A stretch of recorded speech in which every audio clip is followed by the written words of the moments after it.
les exigences. Je vais d'abord sur le premier point, sur les exceptions. Monsieur le Président, ils ont soulevé des exceptions préliminaires relativement à la recevabilité. Je rappelle à ce point les articles 9.4 du protocole ASP 0105 et je rappelle aussi l'article 9.4.10, toujours du même protocole. Donc, la Cour étant obligée de statuer sur sa propre compétence, au vu des deux articles et sur sa recevabilité, au vu des deux articles, la Cour se déclarera compétente et la Cour déclarera recevable la procédure. Ils ont aussi développé la recevabilité par rapport à la qualité d'Ousmane Sonko d'agir pour le compte de PASTEF.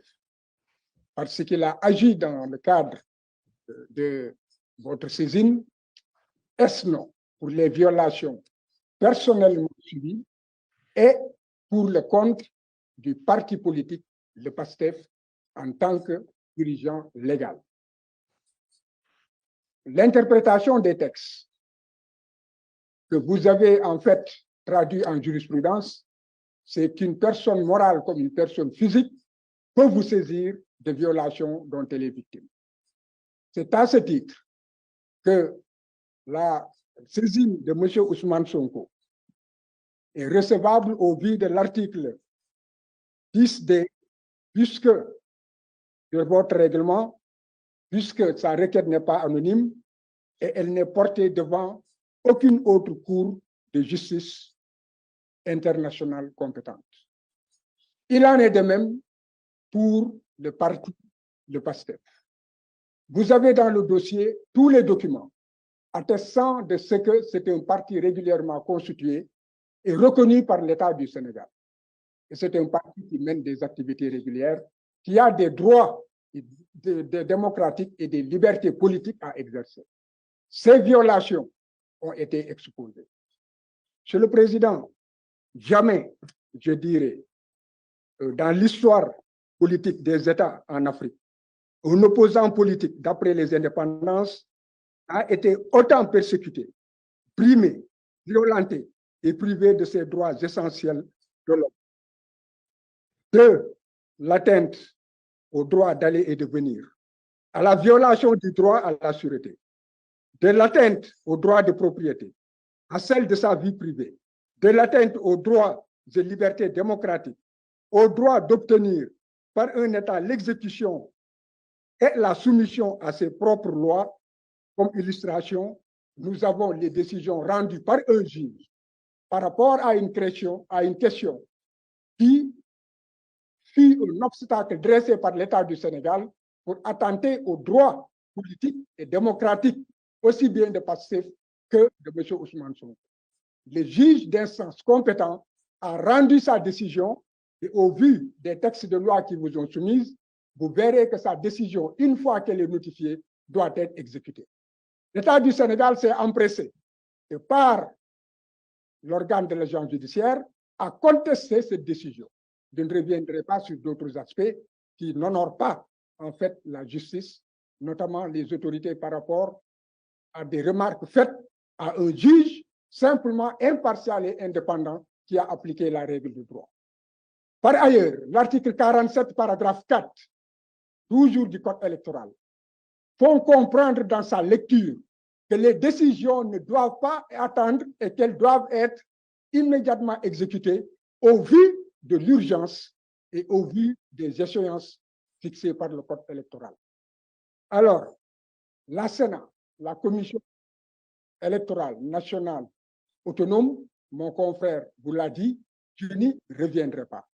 Elle a confirmé le juge d'instance en demandant à ce que l'État du Sénégal se conforme à la loi, délivre les fiches de parrainage à Ousmane Sonko pour lui permettre de compétir à égalité avec les autres candidats.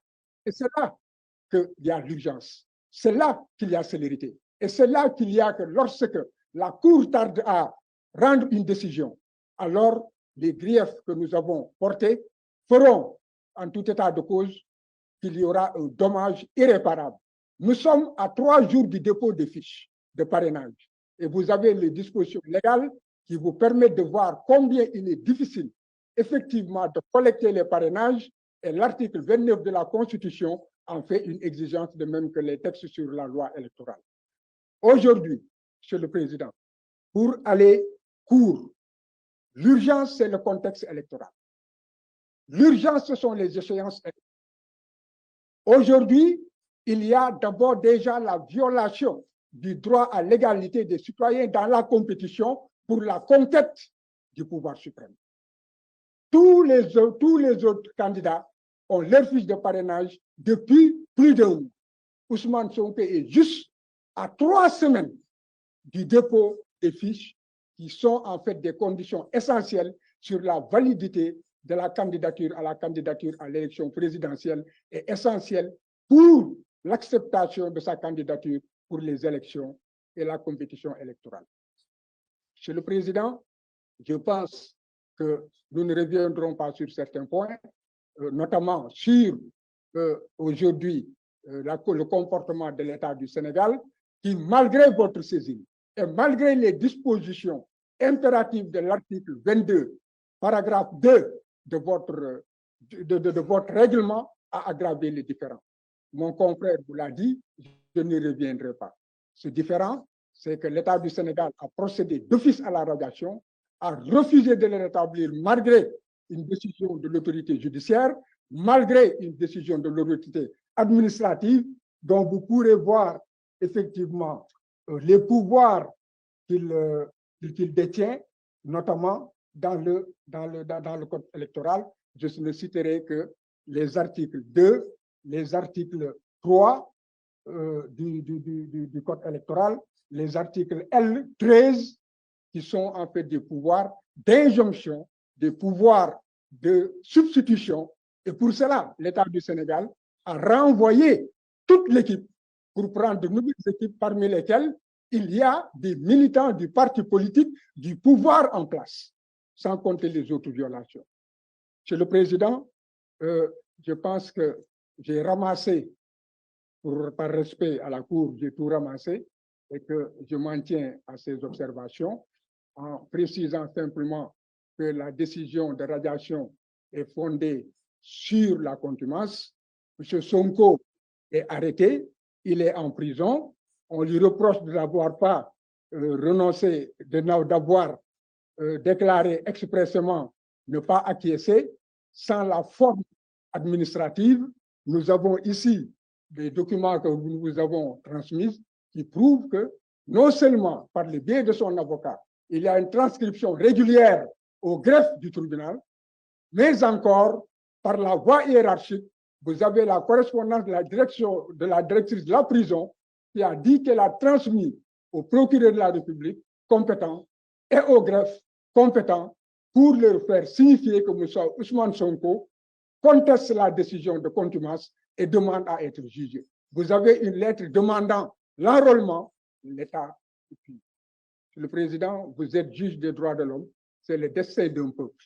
On ne peut pas admettre que la démocratie sénégalaise, admettre que les droits et libertés au Sénégal, qui font que le Sénégal est une vitrine, que tout cela qui a été le fruit de combats de générations et de générations soit détruit par une groupuscule d'hommes qui s'agrippent au pouvoir. Je vous remercie. Merci, maître.